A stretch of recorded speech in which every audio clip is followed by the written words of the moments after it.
Welcome to episode 2 of Learning Curve Group's monthly webinar series called Building the Future. This is a series that's been designed to enhance the learning that our housing and housing adjacent apprentices are doing, but also to provide important information, learning, CPD for anyone else who attends. Lovely to see so many of you who are our colleagues, who are our learners as well. So very, very welcome to you all. A little bit about Learning Curve Group for those of you that are not already working with us. We are a national training and education specialists. We've been around since 2004, offer a huge range of educational courses from flexible learning. We also have military preparation colleges, hair and beauty, and of course our apprenticeships. Key apprenticeship areas we work in are health and social care, business professions, logistics, and of course housing and property, which is one of our biggest growth areas within the business. We are super fortunate today to have the lovely Janine Green here with us today. Janine is an award-winning specialist in community safety and anti-social behaviour. She's an author, the founder, director of Janine Green ASB Associates. So thank you, Janine, for giving us your time today. Can highly recommend this book, which I have had for years and is my favourite ASB book of all time, if you can have such a thing. So please do visit her site. I'll pop Janine's site into the chat so you can go and have a little look at all of the work that Janine Green and her associates do in the field of antisocial behaviour. As I said then, we have the huge pleasure of welcoming Janine to speak to us today about the important topic of the impact that antisocial behaviour can have on individuals, communities and neighbourhoods. I'm going to hand over to you now, Janine. Thank you very much. Thank you, Lindsay. You're so incredibly kind. You make me sound like a competent and capable adult. Joking aside, I am really delighted to have been asked to have come along today. One of the things that I am really passionate about, and one of the reasons why I wrote my textbook, was that I don't believe that people appreciate how challenging the role of an ASB officer is, and I don't believe that we necessarily get the right support, that we necessarily get the right training, education, mentoring, etc. to do the job as well as we want to be able to do, to genuinely make a difference to people's lives and well-being. And so that's why when there are ever any opportunities where a provider has recognised how important it is, then I'm going to jump on those to try and support that work. So massive thanks for Lindsay having me along today. My main task, I guess, is to try and keep to time so that we do have the opportunity to do some questions. So I will start the presentation without rattling on any longer. One of the things that Lindsay asked from me is she really wanted to focus on kind of the impact that antisocial behaviour can have on people. And again, I think that's incredibly important because I think, you know, all too often, sometimes, particularly in sort of media, etc., ASB can be put in the category of low level. So if we've got a scale of kind of seriousness of behaviour and we were to sort of ask people to map out where ASB sits on that severity scale, then some people, not us because we work in the sector, but might think that ASB is very low harm and very low level. And actually what we know is that quite simply isn't the case. So what I thought it would be helpful to do today is reflect a little bit on what can go wrong when we perhaps don't embed the best possible case management processes in our practice, where we perhaps don't get the support that we need from our organisations, the training, etc. And thinking about not just what can go wrong, but also what we can learn from that. So we have had some tragic cases in the world of ASB, some longer time ago, some far more recently. What's really important is that we learn from those and try to make sure that these things don't happen again. So what we're going to do today is we're going to just look at two kind of examples of where things can go terribly and tragically wrong, but we're also going to really focus on what those cases tell us and the things that we can do differently. And what I hope that you'll get from these slides is almost a little bit of a checklist of things that you can then take away and think about your own processes, your own approaches, and think about whether there's anything that you might want to think about doing differently. You may be doing all these things wonderfully, and yet there are times when it is difficult. Perhaps you're having a week like I am, perhaps you've had 6 months like I have. It's really demanding and challenging in the world of housing at the moment and the world of ASB. So many pressures on us, expectations, etc., that sometimes it is really easy for us to just become complacent and just forget the reason why we do certain things. So if you don't get anything more from this session other than the reminder of why we do what we do, then for me that is enough, because I say sometimes it can be easy to forget the reasons we do things because things just feel so tough. So we are going to be talking about some quite difficult things today. As I said, hopefully what we get from it is some real kind of thinking and discussion about some of the things that we can learn from these.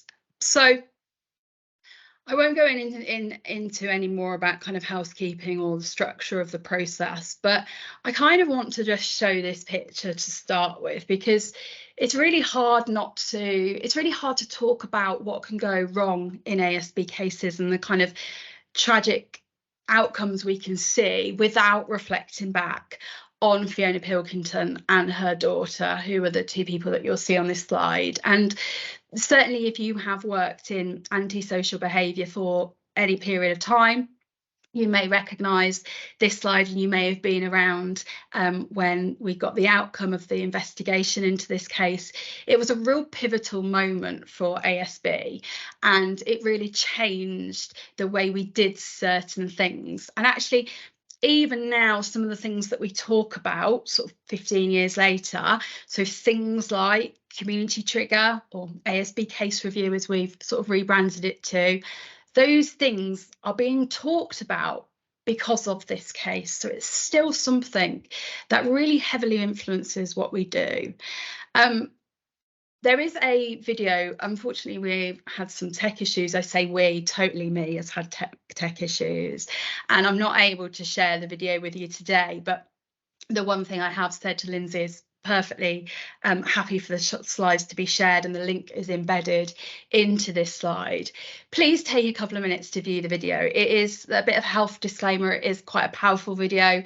I have never been able to watch it, even though I've watched it hundreds of times. I've never been able to watch it without it hitting me hard, and it is a powerful watch, but it is also really important to understand the case and to remind us of why we do what we do. So if nothing else you take away from today's session, please have a look over that video and kind of refresh yourself. But basically the facts of Fiona's situation in summary was that Fiona was a single mother, and this is her daughter, and they were living in a private property, and both Fiona and her daughter had learning difficulties and were suffering antisocial behaviour from some young people in the local community. And they reported it, well, Fiona reported it to lots of different people, and it never got resolved. And unfortunately, what happened is it got to the point where Fiona felt like she had no other option but to take her own life, and also that of her daughters as well. And this is the video is incredibly powerful, where it kind of details how that happened. Really upsetting and tragic set of circumstances. Of course, what happened, and rightly so, was that case was reflected upon by a team of kind of independent reviewers, and looking at what went wrong, what could we do differently to make sure that we never find ourselves in a position where we have a similar thing happen. And there were some things that we learned, and some of these things are going to feel quite familiar to you, because as I said, they were a catalyst to quite a lot of change within the ASB world.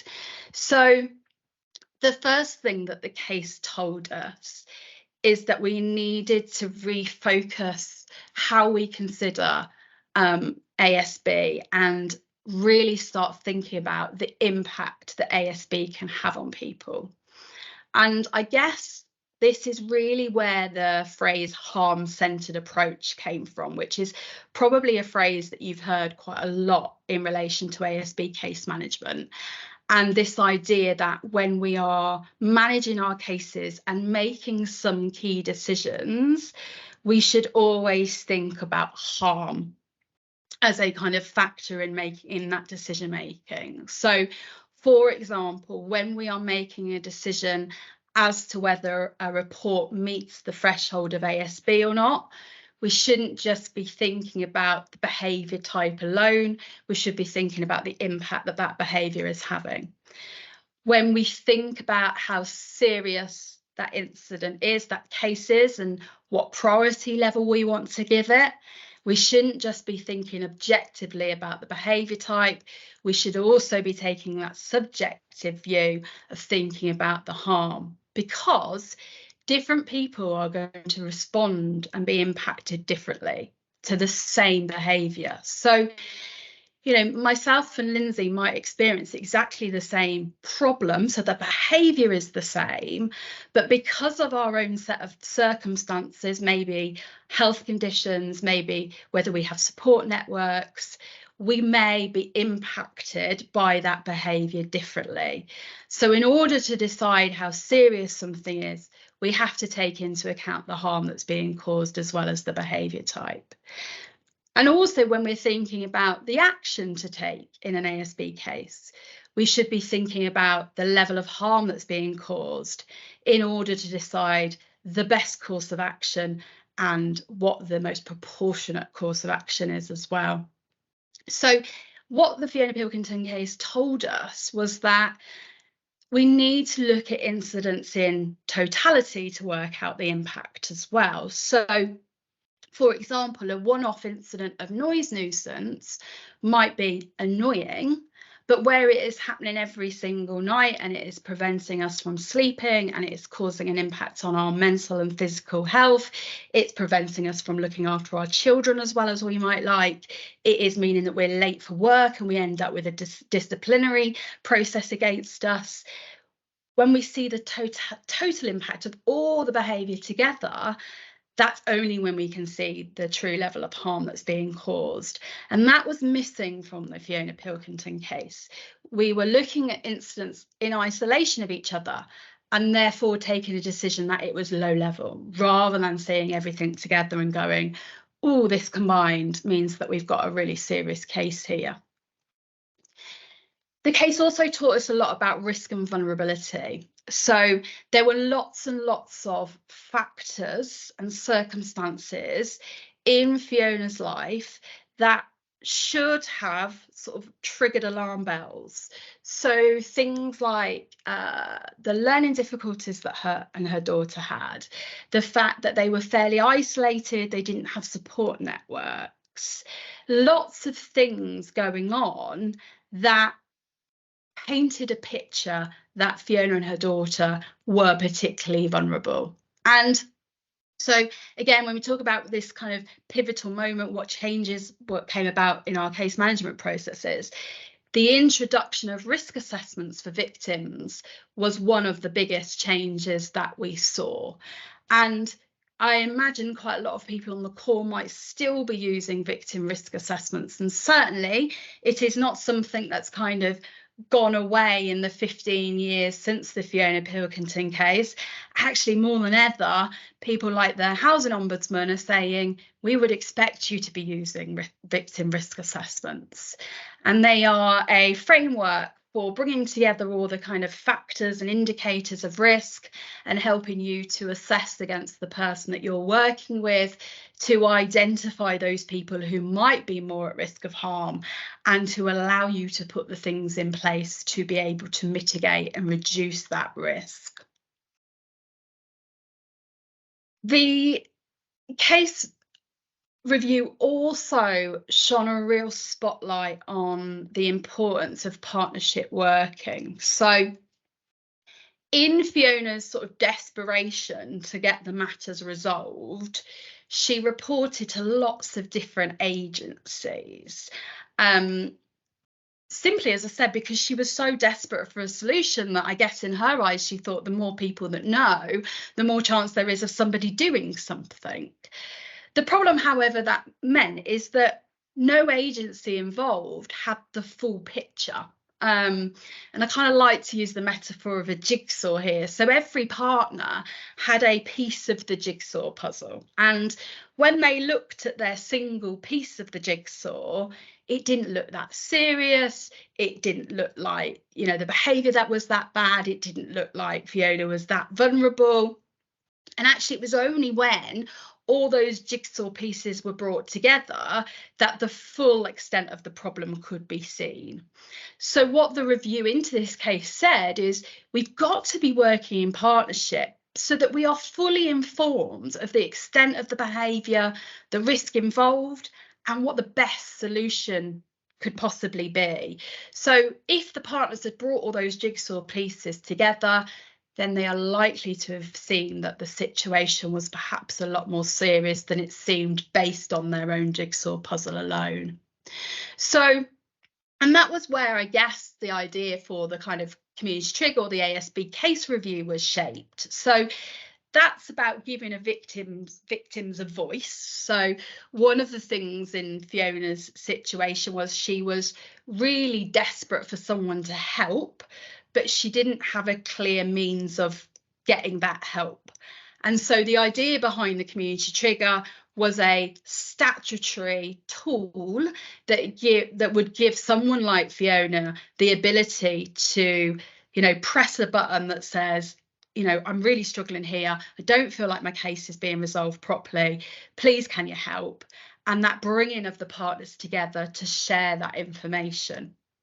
I will leave you to judge whether the community trigger ASB case review has achieved that objective or not. But there we go.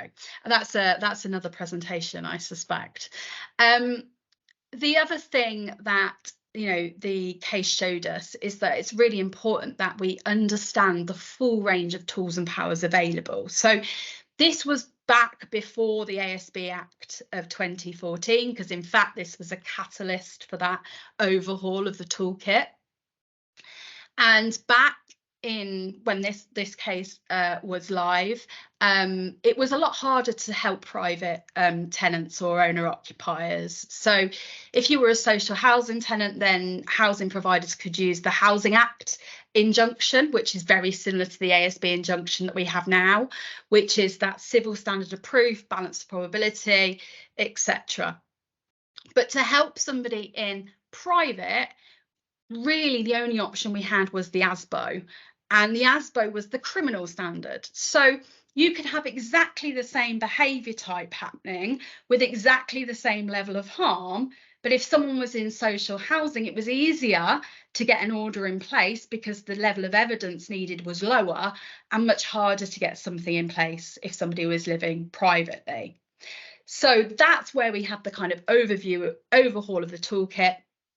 But what this case told us is that it was really important that we were aware of what our partner tools were as well, because the ASB Act of 2014 brings in this suite of ASB tools, but no single agency can use all of the tools within that piece of legislation. So if you are a local authority, you can't at the moment use dispersals. I say at the moment, that might be due to change because of the ASB action plan, but as it stands today, you can't use a dispersal.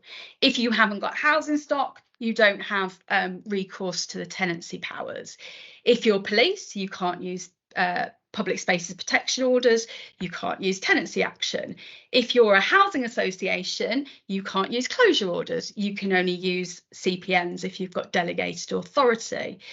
So what we know is that it's really, really important that we know not only the tools that we've got to resolve ASB, but also what tools other agencies have got too, because there are going to be times when we don't have the best tool to solve the problem.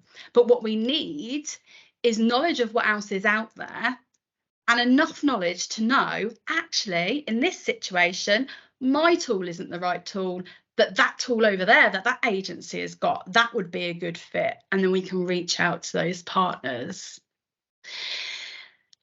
And other things that we learned from the review into the Fiona Pilkington case was just the importance of communication. So I mentioned that Fiona didn't have a single point of contact. That was a massive issue. Also, things like she was given diary sheets to complete. Now, the first thing we probably think about is actually, were diary sheets the right method of reporting for Fiona, given her learning difficulties? Probably not, but this was 15 years ago. We didn't have the kind of smartphone apps that we now have, etc. So, you know, we forgive, we don't look back we're using hindsight bias, we think about what was available then. But diary sheets were probably not an appropriate method of reporting for her.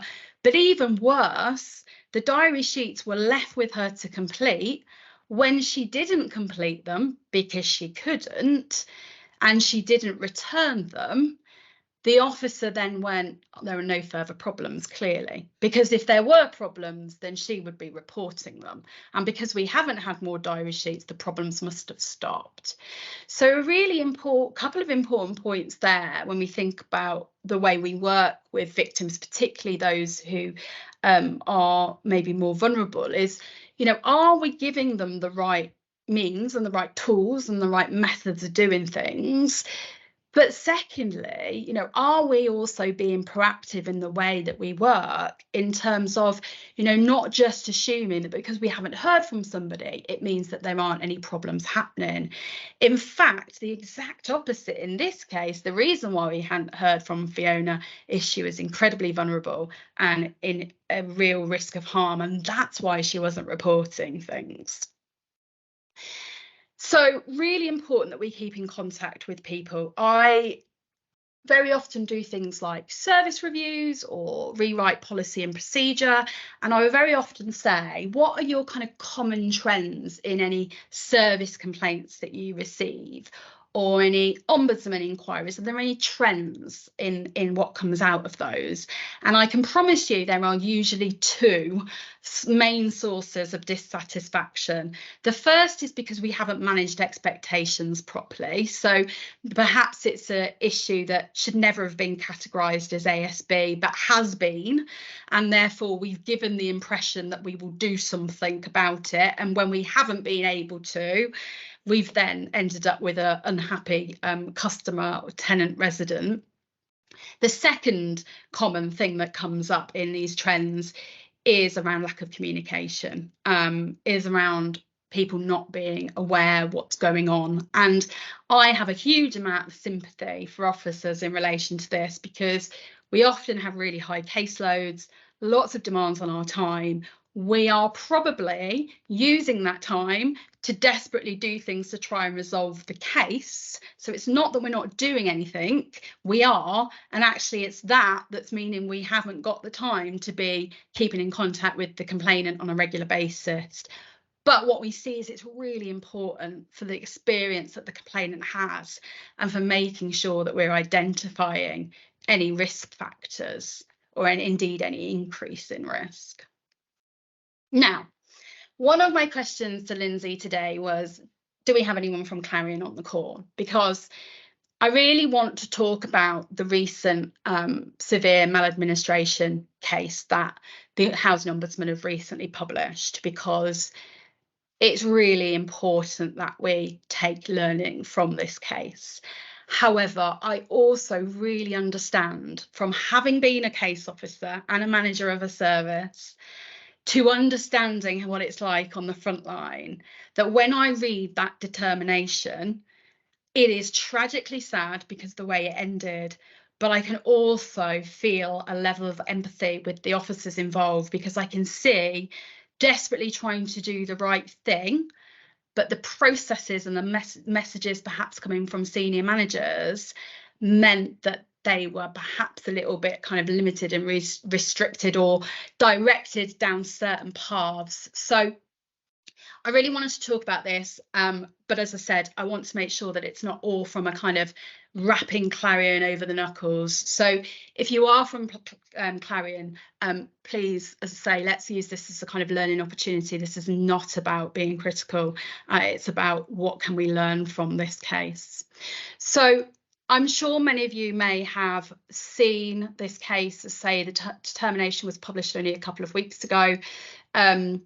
You may not have read the full determination, you may have just seen the headlines. So I am just going to give you a little bit of a kind of background in terms of what happened in this particular matter. So I am going to use the labels complainant and perpetrator simply because we recognise those.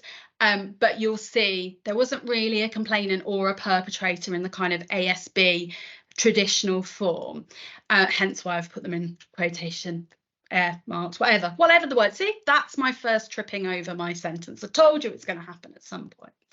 So the facts in this particular case was that we had a Victorian property, so a kind of 3-floored terrace property that had been converted into 2 separate homes.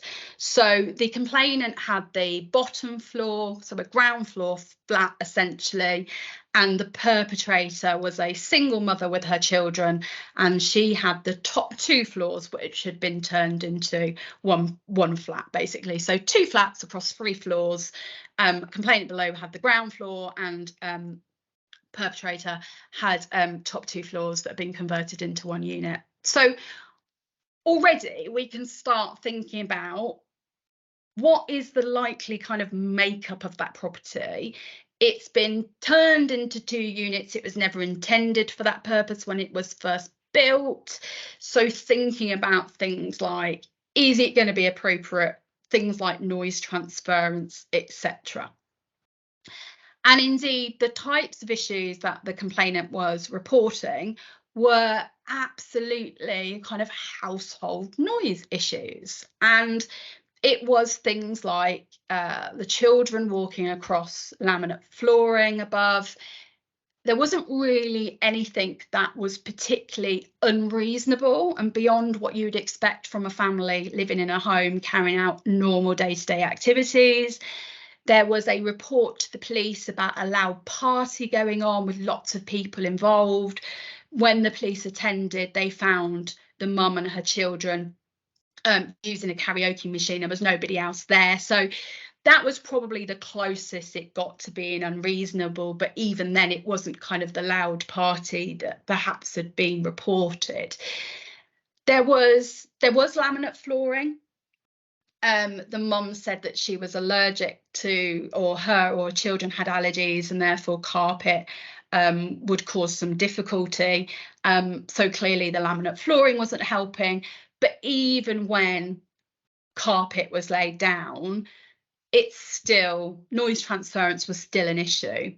And, you know, there was an inspector that went round and said that to be the case. So carpet alone wasn't going to resolve the issues, but it was certainly a noise transference issue because of problems with insulation arising from a property that was never intended to be 2 being converted into 2 homes. The complainant had lots of health concerns, and that was really, really evident throughout the case. So there had also been some previous attempts by the complainant to end their life. And very sadly, and the reason why we're talking about this, and it's so important that we have this conversation, even though it is difficult, is that they took their own life in September 21. Now, there's obviously been a coroner investigation, and what the coroner said in their findings is that although the complainant didn't leave a letter of intent, so we're not, we can't be fully certain about their frame of mind at the time, because of the fact that there had been previous attempts to end their life where there had been clear attribution to the noise issues being the reason why, that the coroner determined that this tragic event was likely linked to the noise nuisance. Now, the Housing Ombudsman has since investigated, and that's the determination that we have from a couple of weeks ago. So, really sad case. What can we learn? This is the really important bit, right? What can we learn from it? So, the first thing is about the real importance of us doing the right thing, the thing that is right for that particular set of circumstances. So the one thing that the Housing Ombudsman has said really clearly, which I do agree with, is that the biggest mistake that was made in this case was to deal with it under the ASB policy. Because although there was noise, and although it was clearly having an impact on the complainant, was it antisocial behaviour? You know, was the behaviour at the heart of those reports unreasonable? Well, no, it was just reasonable activity in a household. And what's the root cause? Well, it's not the perpetrator and her family trying to cause harm to the person below. It's actually the property that is the root cause of the issue, because the noise transference. And we've also, of course, got this difference in lifestyle, in that we've got single person with no children, and then we've got mother with children. So different priorities, different lifestyles as well. But essentially not an ASB issue. But by putting it into the ASB policy, it leads us automatically down a certain path. So what we start doing when we deal with things as ASB is and all the things that are right to do when it is ASB, is we investigate and we start looking for who's right, who's wrong, looking for tenancy breaches, looking for evidence of ASB, in order that we can take ASB action. And what happened in this case is that because the ASB process said that diary sheets should be given, those diary sheets were given to the complainant. The complainant started to complete those and was completing them for a really, really, really long time, which probably wasn't appropriate and didn't help them in terms of their experiences, but also managed expectations that it was ASB and that the officer was going to do something to stop that ASB. And there was times during the case where good advice would be given, albeit too late. It should have been given at the very beginning. But, you know, the officer would say, well, this is, you know, household noise, it's not ASB, you know, so we certainly won't be able to take tenancy action or evict the perpetrator. But they would say those things, but then the matter would still continue within the ASB policy. So really kind of conflicting messages as well. So what is really clear from this case, and the lesson that we need to learn, is that we need to deal with situations in the right way, the most effective way, the way that's going to get us the best possible outcome. So rather than dealing with this as antisocial behaviour, what would have been better would be to deal with this from a health and well-being perspective, because we knew that the complainant was at risk, but also to look at practical solutions and property improvements. So this leads back into the thing that the Ombudsman has been talking about a lot recently, was this idea of having a good neighbourhood management policy. So that's to deal with things that are having an impact, but that aren't right to be considered antisocial behaviour. So the idea being is that somebody reports something and we go through a bit of a triage and assessment process to understand, does this meet our definition of ASB? Should it sit in our ASB policy? Where it doesn't, like situations like this, should it sit under the good neighbourhood management policy, where focus is not about who's the perpetrator, what tenancy action we're going to take, but focus is on that safeguarding, is on that looking at somebody's health and well-being and making sure the right things are done, and on things like practical solutions, etc. So the other thing that we pick up from this case is that this is a situation where, because the behaviour was household noise, it was classed as low-level ASB. And of course, because of the level of risk and vulnerability that was evident, it should never really have been classed as low level. And also it shouldn't have been classed as ASB either. It would have been better to be classed as high risk, good neighbouring management issue. Yeah, and that's the right assessment that should have been made. And the other thing that perhaps at times was missing was so many indicators of risk and vulnerability. You know, the mental health nurse got in contact to say that there'd been attempts to end the complainant's life. So that was known about at the time. It wasn't something that was found out later. The hospital actually got in touch. There was GP letters that were sent to the housing provider, and also lots of things that the complainant said, that they weren't eating or sleeping properly, that they were stressed, anxious, depressed, they can't cope. And I guess probably what might have happened is that there was this, well, the behaviour is really, really low level. So this is a really disproportionate response, rather than thinking, OK, the behaviour is quite low level, thinking about it objectively, but it's really, really affecting the complainant. So what is going on to cause that unusual sensitivity if we look at it objectively? And what can we do to help that? What else is going on? You know, and that would then have flagged up probably the safeguarding issues and the health and wellbeing issues. So the kind of final thing that we took from this case and the determination was certainly what I took, and I've just put literally the one word on the slide because it is so important, is recording. So one of the kind of findings in this case was that the case file didn't document everything it needed to. So there were gaps. There was certain situations where it was unclear what had happened. There were situations where it was unclear how risk had been responded to, you know, whether that GP letter had been followed up or not, just wasn't clear from the case file. And it's so important that when we are dealing with cases, particularly risky cases, that we are recording our actions on our case file to show what we have done in that case. So what I'd really, really encourage you to do is think about those two cases. If you haven't read the determination from the Clarion case, please do, because there is some, you know, aside from how horrific it is, there is some really useful information in there that it would be wrong of us not to take away and think about in relation to our own processes. Dealing with ASB is really, really hard, but excuse me, but what we can see is that the consequences of letting complacency settle in can be absolutely devastating.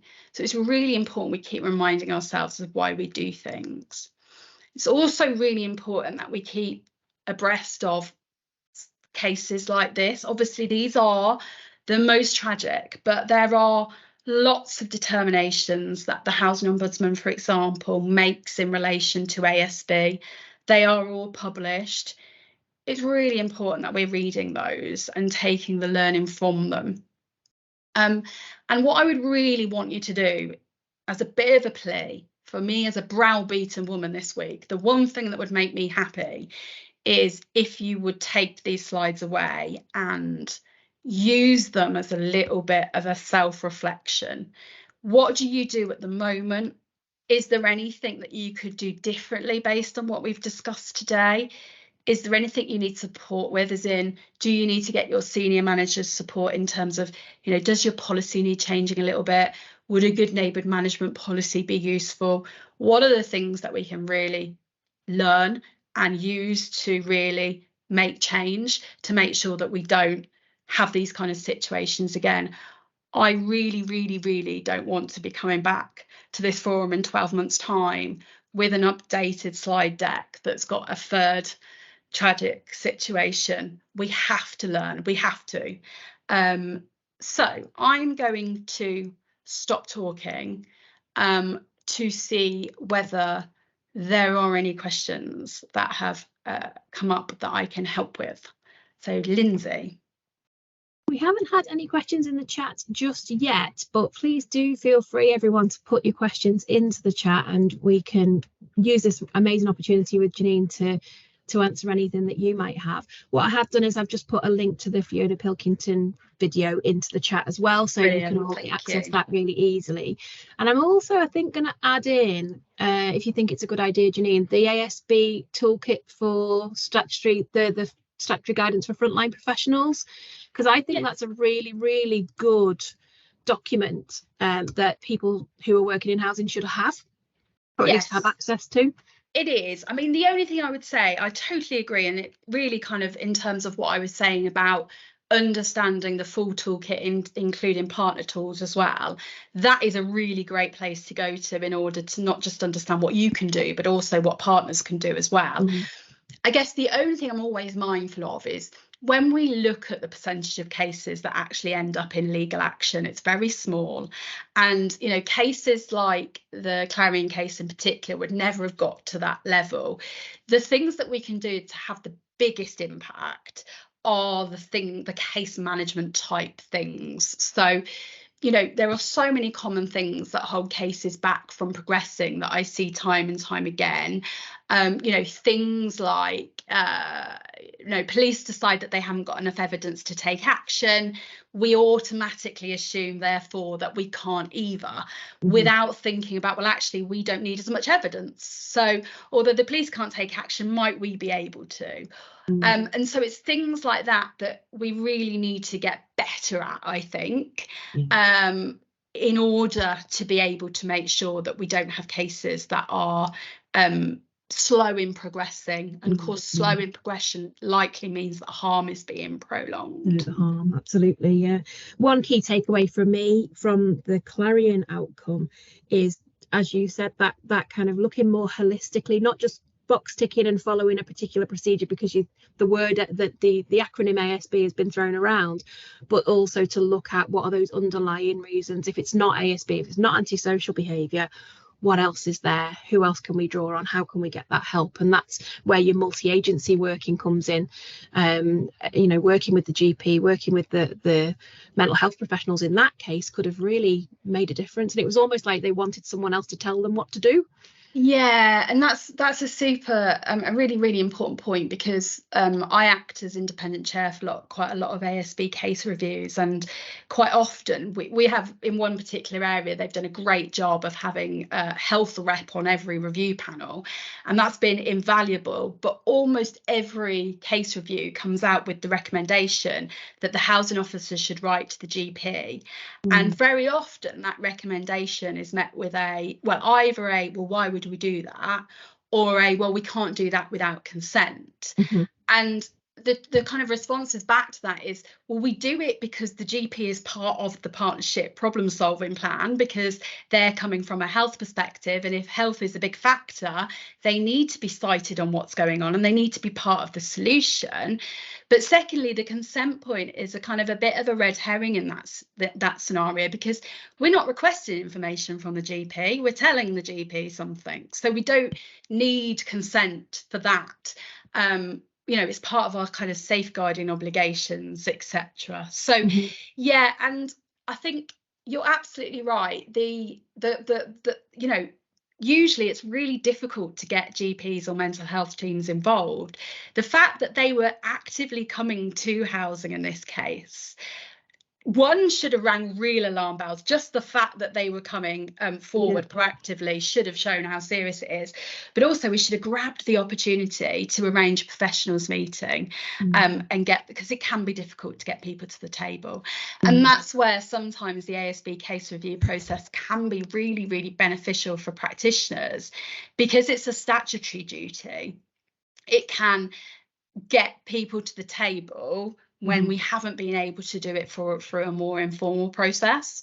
So we might be able to get mental health teams to the table when it's under a statutory process, or if they don't, then we can make recommendations as the review panel that they need to be involved. And again, because of the statutory element of it, it might be more likely that we can get their engagement. Yeah. I mean, I think this case in particular is really, really important for a lot of our learners. For those of you that are in the room that work for the agency, the associations that deal with older people, I can imagine that noise nuisance and the effect of noise nuisance is quite a big deal within the schemes that you work in. And this will give some real good guidance on good practice ways of dealing with that in a confined space, really, where you've got people with different ages, different vulnerabilities and different tolerances to noise levels within the scheme or within the home that you're working in. One of the questions, just to add there, because that's just made me smile, Riley, because I've worked with lots of organisations who have quite a lot of sort of supported stock or schemes, etc. And the view from sort of senior managers is, well, we don't get ASB in those schemes, and absolutely do. It's just quite a different nature, because very often it can either be ASB that is being caused because of somebody's mental health, or for example somebody who's got dementia, etc., and is shouting. The shouting is causing a nuisance, but of course it's arising from a health and well-being issue, or it is things that are about the use of the communal areas, or, you know, I want to report ASB because this person didn't let me sit on their table to play bingo. So this stuff is actually really, really important for kind of communal living, because again, what we don't want to do is put reports like the bingo playing into the ASB policy.